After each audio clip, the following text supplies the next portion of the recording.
Hello दोस्तों, welcome to Siddhi Punjab. So we are into this discussion of previous year questions. ये ਆਪਾਂ series follow कर रहे हैं। Currently we are discussing the governance questions.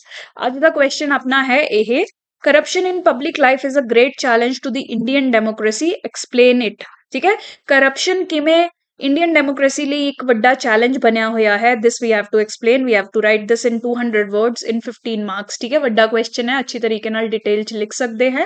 Right, ਸੋ ਦੇਖੋ syllabus ਵਿੱਚ ਅਗੇਨ ਗਵਰਨੈਂਸ ਦਾ ਕਨਸੈਪਟ, ਕਰਪਸ਼ਨ ਦਾ, ਟਰਾਂਸਪੇਰੈਂਸੀ, ਅਕਾਊਂਟੇਬਿਲਿਟੀ ਦੇ ਕਨਸੈਪਟਸ ਜਿਹੜੇ ਮੈਂਸ਼ਨ ਨੇ, ਆਬਵੀਅਸਲੀ ਕੁਐਸਚਨ ਆ ਸਕਦਾ ਹੈ। I have been trying to show you ਕਿ ਕਿਵੇਂ ਡਿਫਰੈਂਟ ਏਰੀਆਜ਼ ਚੋਂ ਕੁਐਸਚਨ ਪੁੱਛੇ ਜਾਂਦੇ ਹੈ। ਠੀਕ ਹੈ ਜੀ, ਗਵਰਨੈਂਸ ਵਾਲੇ ਏਰੀਆ ਚੋਂ ਦੇਖੋ ਆਲਰੇਡੀ ਆਪਾਂ ਬਹੁਤ ਸਾਰੇ ਕੁਐਸਚਨਸ ਡਿਸਕਸ ਕਰ ਚੁੱਕੇ।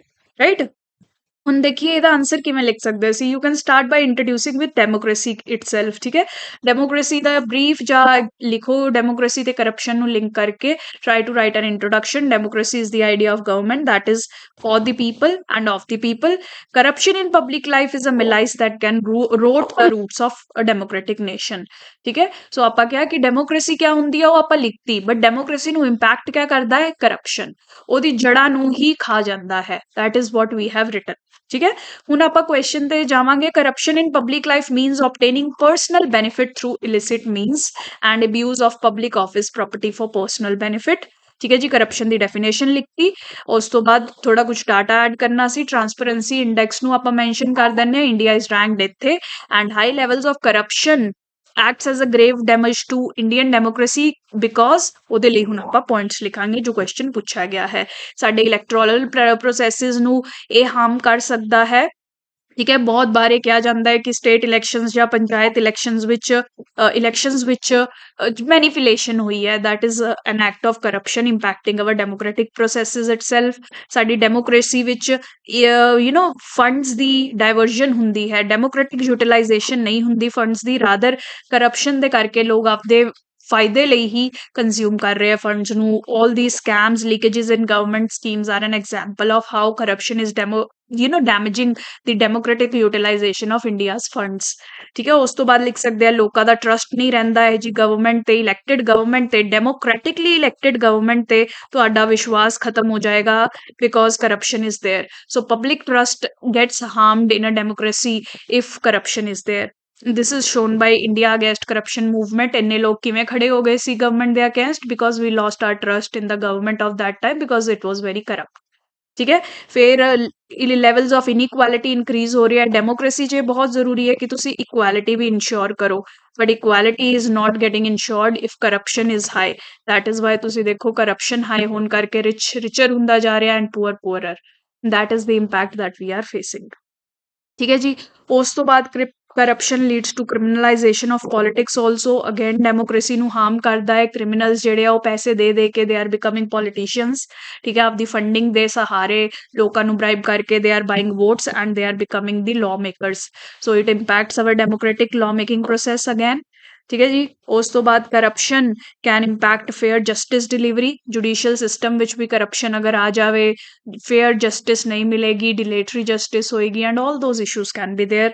Again it impacts the foundation of our democracy.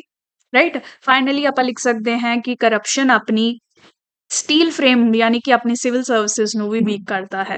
Right, ਆਪਣੀ ਸਿਵਲ ਸਰਵਿਸਿਜ਼ ਰੈਡ ਟੈਪਿਸਟ, ਇਨਐਫੀਸ਼ੀਐਂਟ, ਅਨਰਿਸਪੌਂਸਿਵ ਵੀ ਬਣ ਜਾਂਦੀ ਹੈ ਇਹਦੀ ਵਜ੍ਹਾ ਤੋਂ। ਰਾਈਟ, ਸੋ ਆਪਾਂ ਵੇਰੀਅਸ ਪੁਆਇੰਟਸ ਲਿਖਦੇ ਕਿ ਕਿਵੇਂ ਕਰਪਸ਼ਨ ਆਪਣੀ ਡੈਮੋਕ੍ਰੇਸੀ ਨੂੰ ਖੋਖਲਾ ਕਰ ਰਹੀ ਹੈ, ਸਾਡੇ ਜੁਡੀਸ਼ੀਅਲ ਸਿਸਟਮ ਨੂੰ, ਸਾਡੀ ਸਿਵਲ ਸਰਵਿਸਿਜ਼ ਨੂੰ, ਸਾਡੀ ਫੰਡ ਡਿਸਟ੍ਰੀਬਿਊਸ਼ਨ, ਸਾਡੇ ਇਲੈਕਟੋਰਲ ਪ੍ਰੋਸੈਸਿਸ, ਸਭ ਨੂੰ ਇਹ ਵੀਕਨ ਕਰਦੀ ਹੈ।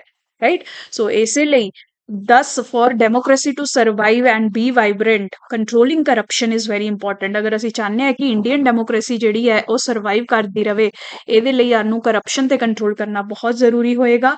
ਐਂਡ ਫॉर ਕੰਟਰੋਲਿੰਗ ਕਰਪਸ਼ਨ ਅਸੀਂ ਕਿਆ ਕਿਆ ਕਰ ਸਕਦੇ ਹਾਂ? ਡਿਜੀਟਲ ਗਵਰਨੈਂਸ ਤੇ ਫੋਕਸ ਕਰਨਾ ਚਾਹੀਦਾ ਸਭ ਤੋਂ ਪਹਿਲਾਂ, ਜ਼ਿਆਦਾ ਤੋਂ ਜ਼ਿਆਦਾ। It can help us reduce corruption. For example E market place the example ਦੇ ਦਿਓ ਜਾਂ ਕੋਈ ਵੀ ਅੱਛੀ ਐਗਜ਼ਾਮਪਲ ਦੇ ਦਿਓ ਜਿਹੜਾ ਕਿ ਸ਼ੋ ਕਰੇ ਕਿ ਕਿਵੇਂ ਕਰਪਸ਼ਨ ਘਟਾਈ ਜਾ ਸਕਦੀ ਹੈ ਡਿਜੀਟਲ ਗਵਰਨੈਂਸ ਨਾਲ।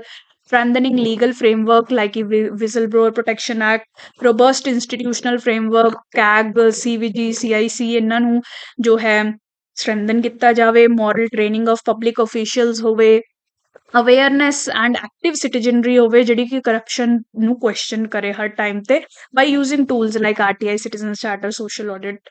etc. as recommended by second ARC.